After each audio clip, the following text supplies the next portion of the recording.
Kira, after 15 years with TechVantage, we're restructuring your position, Marjorie Thompson announced, her voice carrying a barely concealed note of satisfaction. She sat across from me in the small conference room, flanked by Denise from HR, both of them wearing carefully crafted expressions of corporate regret.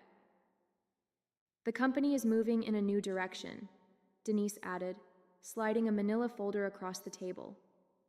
Your contributions have been valuable, but we're consolidating the research division under the product development team. I nodded thoughtfully, accepting the folder without opening it. Inside would be the standard severance package, 2 weeks for every year of service, continued health coverage for 3 months, and a list of career counseling resources I would never use. I completely understand, I replied, my voice steady. These decisions are never easy. Relief flashed across their faces. They'd clearly expected tears, protests, or anger. After all, I was a 55-year-old woman being pushed out of the tech industry, where youth was prized above experience. What they didn't know was that I had anticipated this moment for weeks, ever since a misdirected email thread had appeared in my inbox last month. We'd like you to clean out your desk by Friday, Marjorie continued, gaining confidence from my apparent acceptance. We'll need your keycard, company laptop, and phone before you leave. Your team will be notified this afternoon. My team. 6 brilliant engineers I had personally recruited and mentored over the years. The same team that had helped me develop the distributed processing algorithm that now powered TechVantage's flagship product, AccountSphere, accounting software used by over 40% of Fortune 500 companies. Of course, I said, rising from my chair. Is there anything else? They exchanged glances, clearly thrown by my composure. Marjorie recovered first. That's all for now. Thank you for making this professional. As I walked back to my office, I passed the glass-walled conference room where the executive team was meeting. Through the transparent barrier, I could see CEO Victor Lawson gesturing animatedly at a PowerPoint presentation titled Q3 Revenue Projections. The same Victor Lawson who had taken credit for my algorithm at last year's industry conference, referring to me only as one of our research team members. I closed my office door and pulled out my personal phone, sending a single text message. It's happening. Friday is my last day. The response came immediately. Perfect timing, contracts are ready, dinner tonight to finalize details? I smiled as I looked at the calendar on my desk. Today was Wednesday. Friday, I would leave TechVantage for the last time. And Monday? Monday would be fascinating. That evening, I met Gregory Sullivan at Meridian, an upscale restaurant far from TechVantage's headquarters. As the CEO of Precision Systems, TechVantage's largest competitor, Greg knew the value of discretion. He'd reserved a private dining alcove in the back, shielded from curious eyes by elegant Japanese screens. They actually did it, Greg said, shaking his head after we ordered. I suspected they might, but to cut the very person who developed their core technology. Victor never understood what I actually created, I replied, sipping my water. He saw the implementation, the user interface, the marketing potential, but the underlying architecture, that was just tech stuff to him. The irony was almost too perfect. 3 months ago, I discovered the patent application for my distributed processing algorithm had never been filed by TechVantage's legal team. An oversight, they'd claimed when I inquired. They'd assured me they'd handle it immediately. But something about their response had seemed off, prompting me to check the company's internal documentation. That's when I found it. A strategy memo outlining plans to claim the algorithm as company-developed technology without specific inventor attribution. They'd planned to push me out before securing the patent, knowing intellectual property developed by employees typically belonged to the company. What TechVantage didn't know was that I'd already been working on refinements to the algorithm on my own time, using my personal equipment. Those improvements, which dramatically increased processing efficiency by 43%, weren't covered by my employment agreement. I'd quietly filed for a patent under my own name last month, fully documented with timestamps and development logs, that clearly showed the work was completed outside of company time. The patent had been granted with remarkable speed, thanks to Greg's introduction to a top-tier IP attorney. "All the paperwork is finalized," Greg said now, sliding a folder across the table. "As soon as you sign, Precision Systems officially acquires exclusive licensing rights to your patent. The press release goes out Monday morning, announcing you as our new Chief Innovation Officer." I reviewed the documents carefully, though I'd already memorized the key terms: a 7-figure signing bonus, substantial equity in Precision Systems, and ongoing royalties from all products using my algorithm. "What do you think Victor's face will look like when he realizes what's happened?" Greg asked, unable to hide his satisfaction at the prospect. "I'm more concerned about my team," I admitted. "They don't deserve to be caught in the fallout." Greg nodded. "Already addressed. We have positions for all 6 of them if they're interested. Senior roles with significant raises." I signed the final page and closed the folder. In one elegant move, I had secured my future, protected my team, and ensured recognition for my work. "To new beginnings," Greg said, raising his glass. "And to owning your own value," I added, clinking my glass against his. Thursday and Friday passed in a blur of exit interviews, knowledge transfer meetings, and saying goodbye to colleagues. I maintained my professional composure throughout, even as rumors spread across the company. Administrative assistants gave me sympathetic glances in the hallways. Junior developers approached awkwardly, asking if I'd provide LinkedIn recommendations before I left. I documented everything meticulously, every project, every password, every process, knowing full well that TechVantage would soon discover just how thorough they needed me to be. My decision to leave comprehensive transition notes wasn't kindness. It was evidence. Evidence that I had acted in good faith while the company had not. During my final exit interview on Friday afternoon, Denise from HR went through the standard checklist with mechanical efficiency. "You understand that any intellectual property developed during your employment remains the property of TechVantage," she stated, pushing a non-disclosure agreement across the table. "Of course," I replied pleasantly. "Anything developed within the scope of my employment, using company resources during company time." I emphasized those qualifiers slightly, but Denise was too busy checking boxes to notice. "And you affirm you have no copies of proprietary company information?" "I have taken nothing that belongs to TechVantage," I confirmed truthfully. The patent was mine, after all. As I packed the personal items from my desk, family photos, a collection of conference badges marking 15 years of industry events, the coffee mug my team had given me last Christmas, Marjorie stopped by, leaning against my doorframe with artificial casualness. "I just wanted to check that everything's clear for your departure," she said, watching me place items into a cardboard box. "Crystal clear," I replied, wrapping a small award I'd received for the very algorithm now at the center of my plans. The irony wasn't lost on me as I carefully placed it between layers of tissue paper. "You know, Kira, these restructuring decisions are never personal," Marjorie continued. "Victor feels the company needs to move in a more youthful direction." I looked up, meeting her gaze directly. "I understand completely. Business is business." Something in my tone made her pause. For a brief moment, uncertainty flickered across her face, but she quickly dismissed it. What could a soon-to-be unemployed 55-year-old woman possibly do? "Will you be taking some time off?" she asked, an artificial note of concern in her voice. "Actually, I already have something lined up," I replied. "I start Monday." "Oh," surprise crossed her features. "That's fast? Anything interesting?" I smiled. "Very. A leadership position. I'm quite excited about it." She nodded absently, already mentally moving on to other matters. "Well, good luck with that." As I walked out of TechVantage's glass headquarters for the final time, keycard surrendered and personal belongings in tow, I took a moment to look back at the building where I'd spent 15 years of my career. On the top floor, I could see the executive conference room lit up for an evening meeting.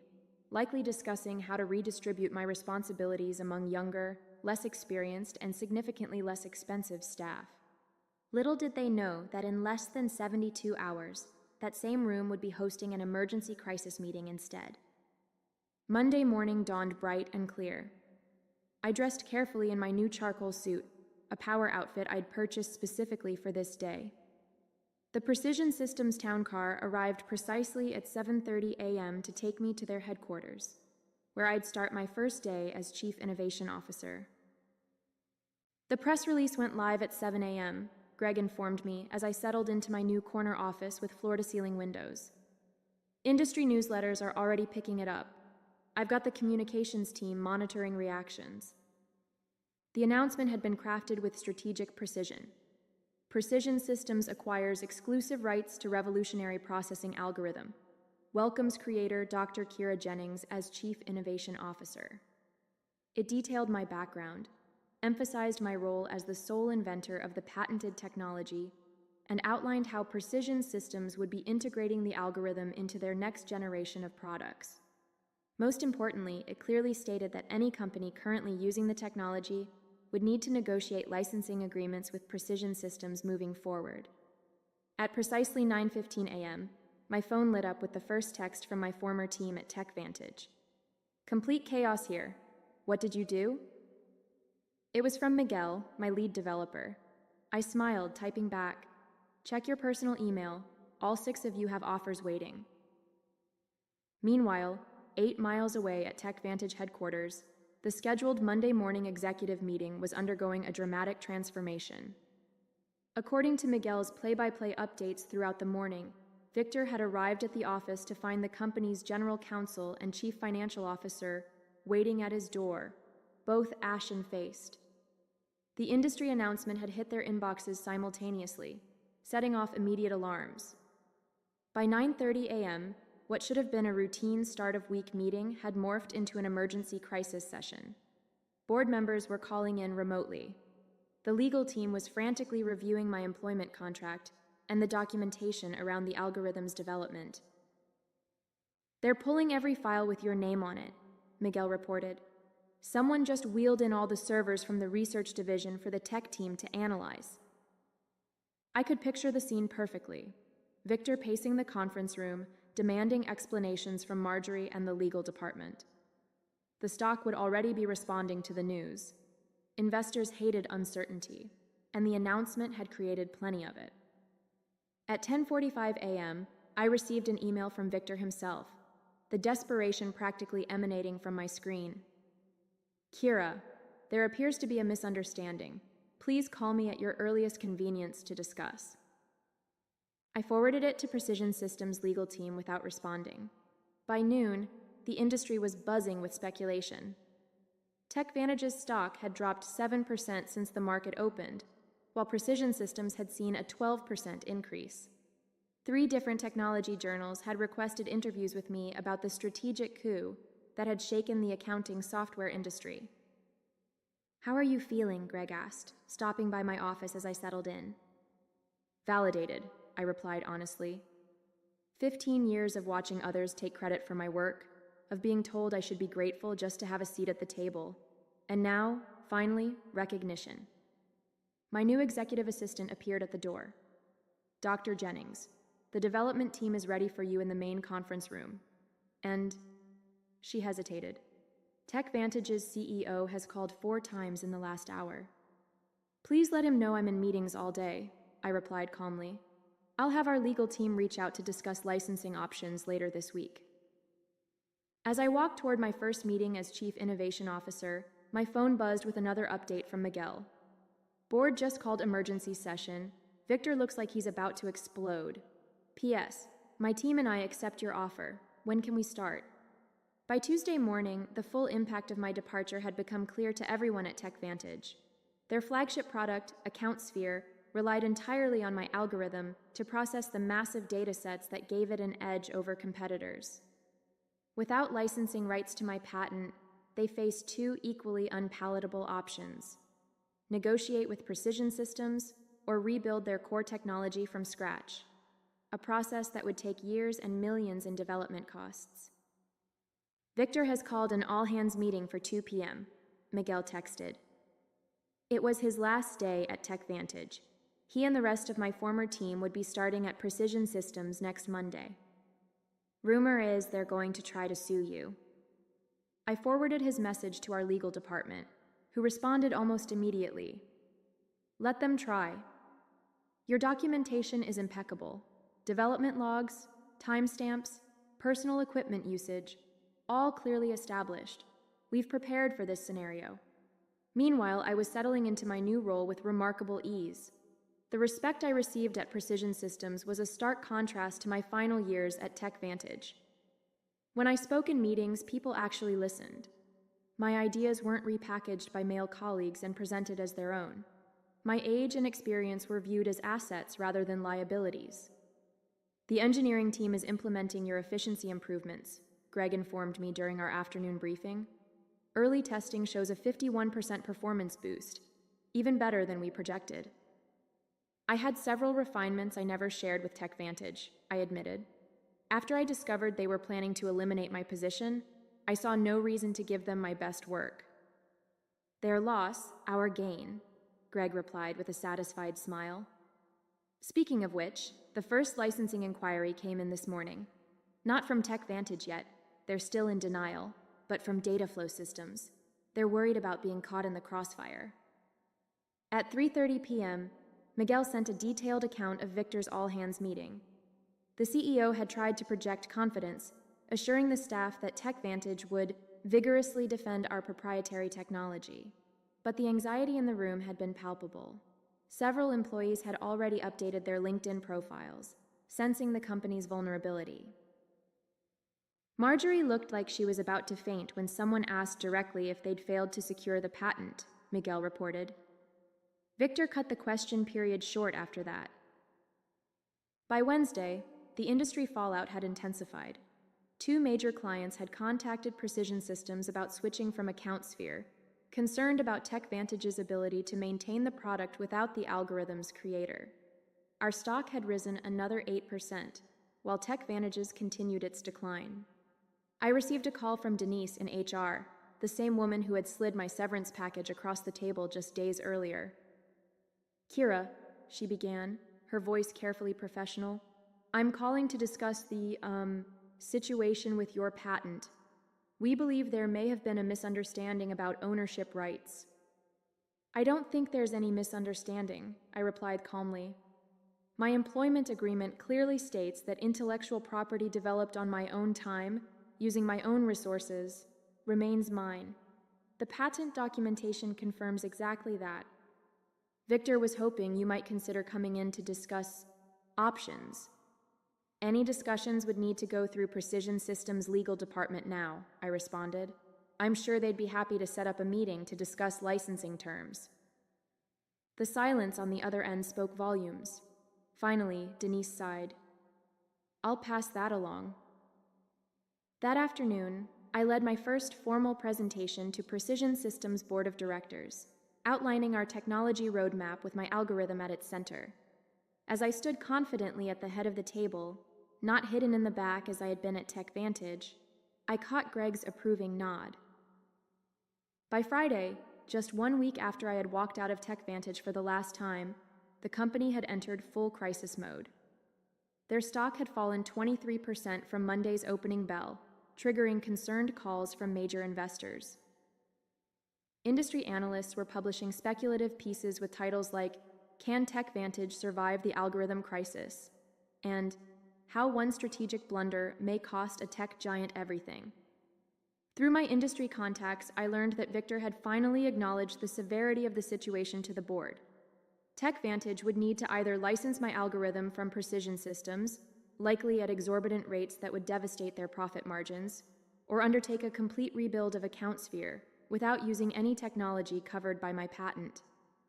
They've started interviewing for a new development team, Miguel informed me during our Friday video call, where we discussed his upcoming transition to Precision Systems.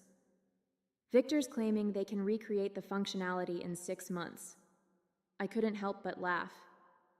The original algorithm took me 3 years to perfect, and that was with intimate knowledge of the problem space. Exactly. Miguel agreed. Nobody's believing the timeline, especially after your team posted their resignation letters simultaneously. The knowledge drain is massive. That afternoon, TechVantage's attorneys finally reached out to Precision Systems to open a dialogue about potential licensing arrangements.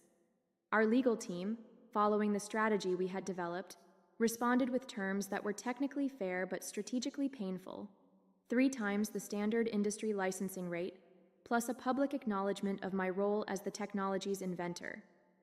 They'll balk at the acknowledgement more than the cost, Greg predicted as we reviewed the response in his office. Victor's ego won't allow him to admit he pushed out the person who created their core technology. Then they'll have to rebuild, I replied, and every day they spend trying to replicate my work is another day we extend our lead in the market.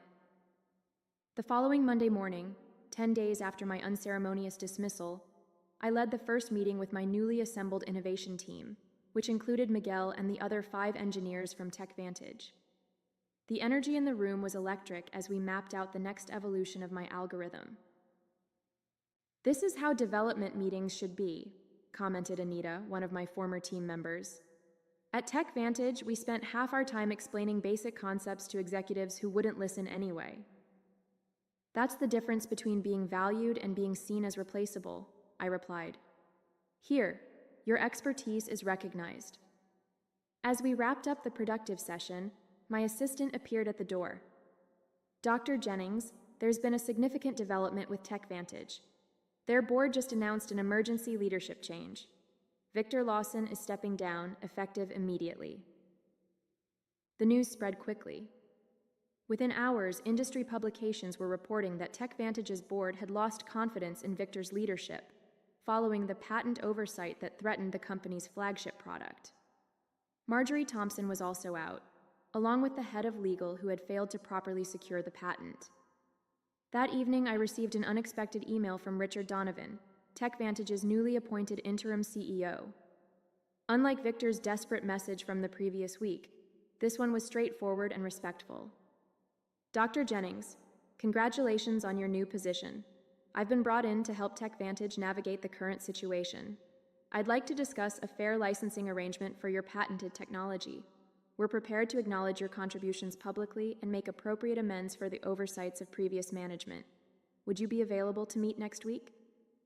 I forwarded the email to Greg, adding a simple note: "Phase 1 complete." His reply came quickly: "Beautifully executed. The board is celebrating your first major victory for Precision Systems. Looks like TechVantage is finally learning an expensive lesson about valuing innovation and innovators." 3 months after my departure from TechVantage, I sat on the stage at the National Technology Innovation Conference, preparing to deliver the keynote address. The audience was filled with industry leaders, technology journalists, and aspiring developers, many of whom now knew my story. "And now I'm pleased to introduce our keynote speaker," the conference organizer announced. "Dr. Kira Jennings, Chief Innovation Officer at Precision Systems and creator of the distributed processing algorithm that has revolutionized data handling across multiple industries." The applause was substantial as I approached the podium. What a difference a few months could make. Last year, I had attended this same conference as part of the TechVantage delegation, seated in the back while Victor gave a presentation about his company's innovations. "Thank you," I began, surveying the attentive faces. "Today I want to talk about innovation ownership and the importance of properly valuing intellectual contributions, regardless of where they come from." My presentation detailed the technical aspects of my algorithm, but also touched on the broader issues of recognition and respect in the technology sector. Without directly mentioning TechVantage, I emphasized the importance of companies protecting their innovators rather than seeing them as replaceable resources. Afterward, during the reception, several young women engineers approached me, seeking advice and mentorship. One of them, barely 30, confided, "Your story changed how I document my work.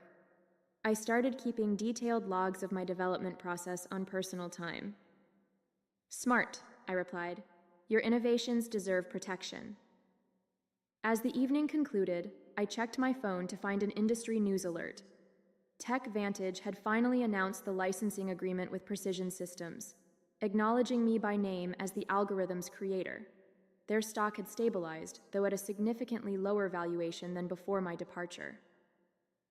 1 year to the day after being told to clean out my desk, I sat in my spacious office at Precision Systems, reviewing the quarterly innovation report.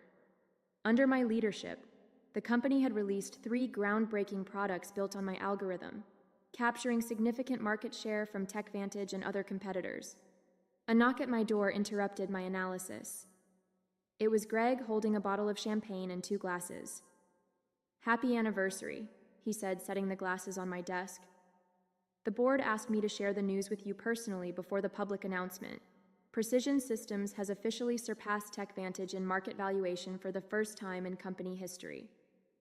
I smiled, feeling not triumph but a quiet satisfaction. That's what happens when you value innovation properly. As Greg poured the champagne, my assistant delivered a sleek envelope. Inside was an invitation to speak at Women in Technology's annual Leadership Summit. The topic: Owning Your Intellectual Value, How Proper Documentation Changed an Industry. "You've become something of an icon, you know," Greg commented, noticing the invitation. "The story about the executive who didn't recognize what she had until it was gone has become a cautionary tale in corporate boardrooms." Richard Donovan, who had remained as TechVantage's CEO after the crisis, had implemented sweeping changes in how the company recognized and rewarded innovation. Their new policies on intellectual property protection and inventor recognition were reportedly modeled after the program I had established at Precision Systems. "It was never about revenge," I said, raising my glass in a toast. "It was about recognition, about showing the industry that innovation isn't anonymous. It comes from real people who deserve real credit." "To proper recognition," Greg agreed, clinking his glass against mine. As the afternoon sun streamed through my office windows, I reflected on my journey. At 56, I had finally found what had eluded me throughout my career, not just success, but acknowledgement. My name was now permanently attached to the algorithm that had changed an industry, exactly where it belonged.